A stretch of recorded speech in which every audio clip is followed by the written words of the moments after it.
Assalamualaikum warahmatullahi wabarakatuh. Halo, jumpa lagi bersama saya Bahtiar Movie. Baik Bapak Ibu, pada video kali ini admin akan membahas soal-soal untuk persiapan seleksi P3K Guru tahun 2023. Nah, jadi bagi Bapak Ibu, simak terus video ini.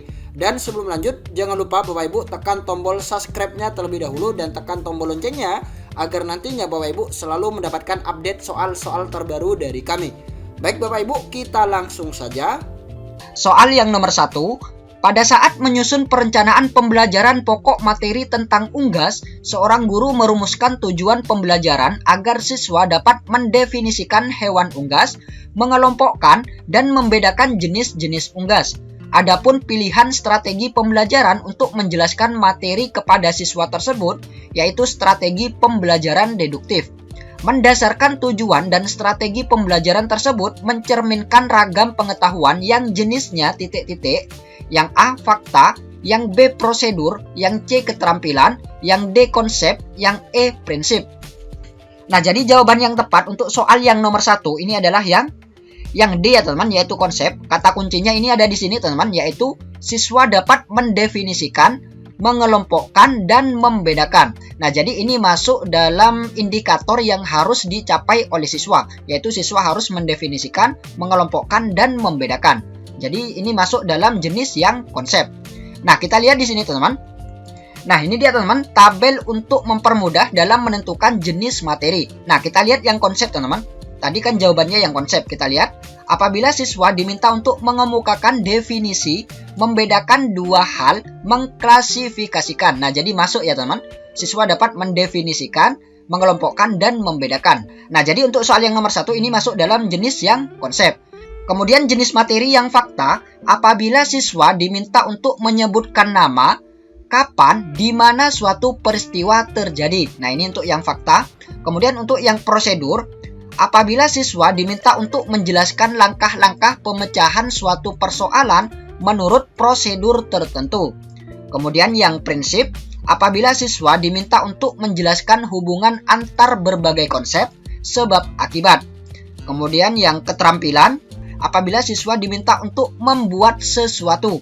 Kemudian yang aspek afektif, apabila siswa diminta memilih dan melakukan sikap tertentu terhadap suatu kejadian.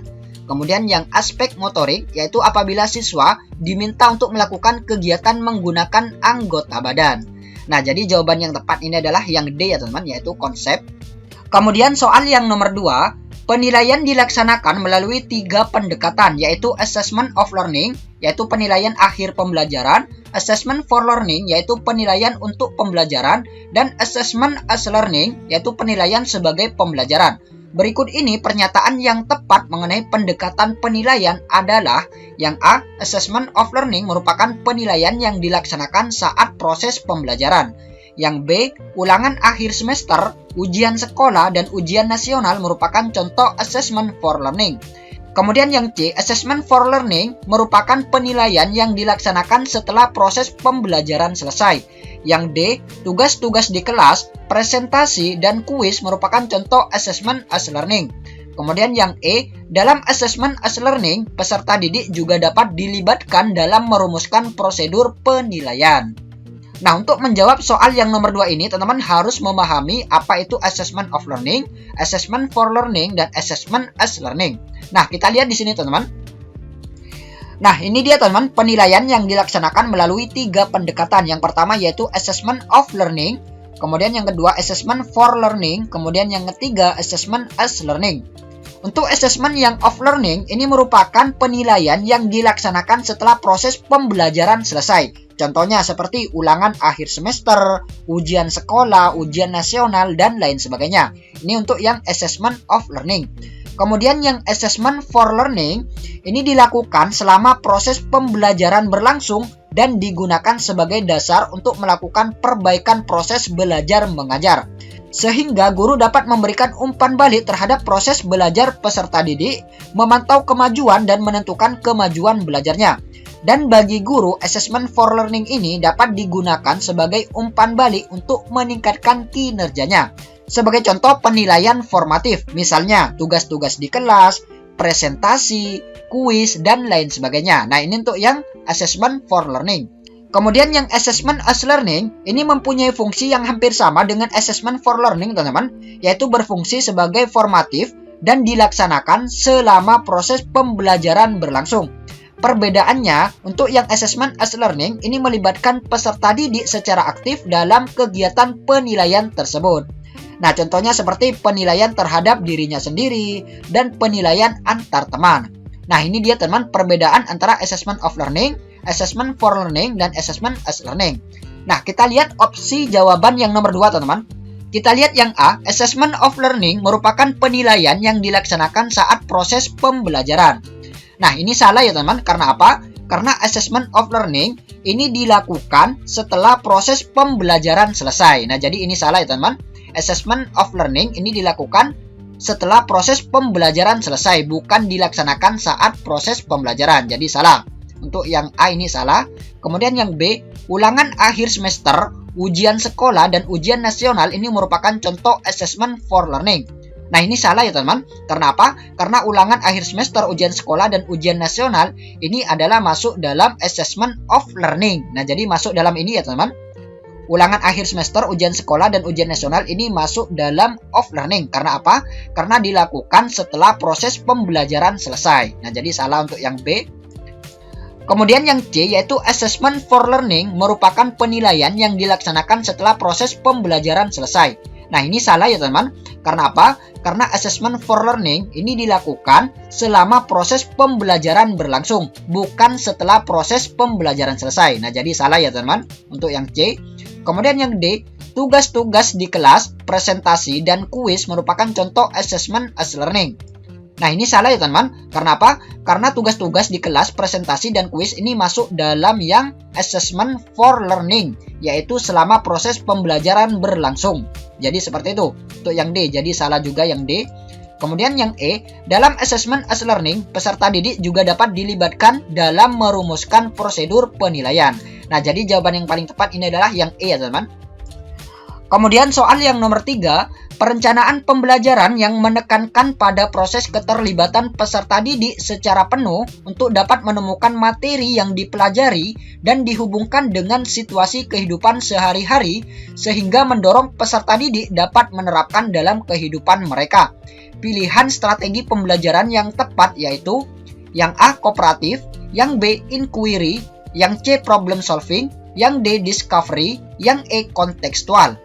Nah, jadi jawaban yang tepat untuk soal yang nomor 3 ini adalah yang E ya teman-teman, yaitu kontekstual. Nah, kata kuncinya ini ada di sini teman-teman, yaitu dihubungkan dengan situasi kehidupan sehari-hari sehingga mendorong peserta didik dapat menerapkan dalam kehidupan mereka. Nah, ini dia teman-teman kata kuncinya. Jadi jawaban yang tepat ini adalah kontekstual.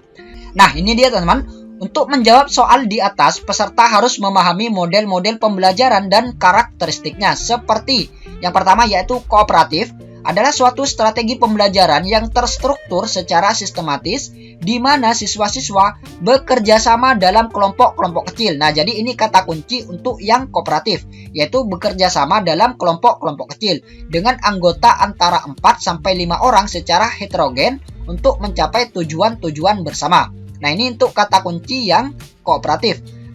Kemudian yang problem solving ini merupakan kerangka konseptual tentang proses pembelajaran yang menggunakan masalah-masalah real dalam kehidupan nyata atau otentik, bersifat tidak tentu, terbuka untuk merangsang dan menantang siswa berpikir kritis untuk memecahkannya. Nah, jadi untuk yang problem solving ini kata kuncinya adalah masalah-masalah real. Kemudian yang inquiry adalah proses untuk memperoleh dan mendapatkan informasi dengan melakukan observasi atau eksperimen guna mencari jawaban ataupun memecahkan masalah terhadap pertanyaan atau rumusan masalah dengan menggunakan berpikir kritis dan logis. Nah, ini kata kunci untuk yang inquiry ya teman, yaitu observasi atau eksperimen dan memecahkan masalah. Kemudian yang discovery learning ini adalah model pembelajaran yang melibatkan siswa secara aktif untuk mencari dan menyelidiki suatu permasalahan sehingga siswa dapat menyimpulkan konsep dari pembelajaran yang telah dipelajari. Nah, untuk yang discovery learning, ini kata kuncinya adalah siswa secara aktif. Kemudian yang kontekstual adalah konsep belajar yang mengaitkan antara materi yang diajarkannya dengan situasi dunia nyata siswa dan mendorong siswa membuat hubungan antara pengetahuan yang dimilikinya dengan penerapannya dalam kehidupan mereka sehari-hari. Nah, jadi ini dia teman-teman kata kuncinya untuk yang kontekstual. Nah, ini sama ya teman-teman dengan ini dihubungkan dengan situasi kehidupan sehari-hari sehingga mendorong peserta didik dapat menerapkan dalam kehidupan mereka. Nah, jadi ini sama ya teman-teman kata kuncinya. Jadi jawaban yang tepat ini adalah yang E, yaitu kontekstual. Kemudian soal yang nomor 4, seorang guru merancang evaluasi dengan mendasarkan pada indikator dan tujuan pembelajaran yang sudah ditentukan di RPP. Evaluasi tersebut dimaksudkan untuk menentukan hasil dan kemajuan belajar siswa. Maka jenis evaluasi yang tepat dipilih oleh guru adalah yang A, evaluasi formatif, yang B, evaluasi sumatif, yang C, evaluasi selektif, kemudian yang D, evaluasi diagnostik, yang E, evaluasi penempatan. Nah, jadi jawaban yang benar untuk soal yang nomor 4 ini adalah yang B ya teman-teman, yaitu evaluasi sumatif. Nah, kata kuncinya ini ada di sini teman-teman, yaitu dimaksudkan untuk menentukan hasil dan kemajuan belajar siswa. Nah, jadi ini masuk dalam evaluasi sumatif. Nah, kita lihat di sini teman-teman. Jenis evaluasi berdasarkan tujuan. Yang pertama yaitu evaluasi diagnostik, yaitu evaluasi yang bertujuan untuk menelaah kelemahan-kelemahan siswa beserta faktor-faktor penyebabnya. Ini untuk yang evaluasi diagnostik. Kemudian yang kedua yaitu evaluasi selektif adalah evaluasi yang digunakan untuk memilih siswa yang paling tepat sesuai dengan kriteria program kegiatan tertentu. Kemudian yang evaluasi penempatan adalah evaluasi yang digunakan untuk menempatkan siswa dalam program pendidikan tertentu yang sesuai dengan karakteristik siswa. Kemudian yang nomor 4, evaluasi formatif adalah evaluasi yang dilaksanakan untuk memperbaiki dan meningkatkan proses belajar mengajar. Ini untuk yang formatif ya teman-teman. Kemudian yang evaluasi sumatif adalah evaluasi yang dilakukan untuk menentukan hasil dan kemajuan belajar siswa. Nah, jadi ini dia teman-teman, menentukan hasil dan kemajuan belajar siswa. Nah, jadi jawaban yang paling tepat adalah yang B, yaitu evaluasi sumatif. Kemudian soal yang nomor 5, penilaian yang dilakukan oleh seorang guru harus didasarkan pada prosedur dan kriteria yang jelas, tidak dipengaruhi subjektivitas penilai. Hal ini sesuai dengan prinsip yang A, sahih, yang B, menyeluruh, yang C, sistematis, yang D, adil, yang E, objektif.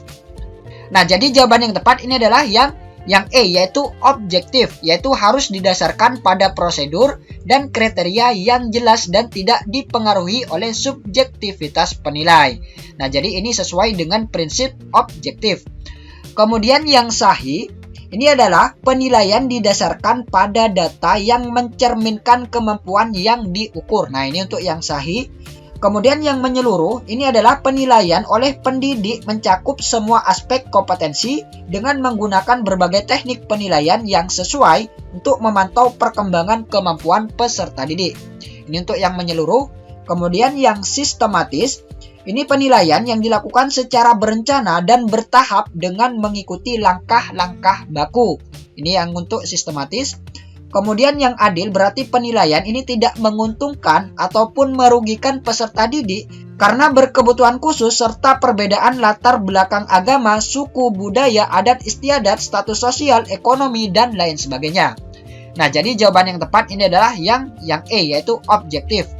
Semoga video ini bermanfaat. Wassalamualaikum warahmatullahi wabarakatuh.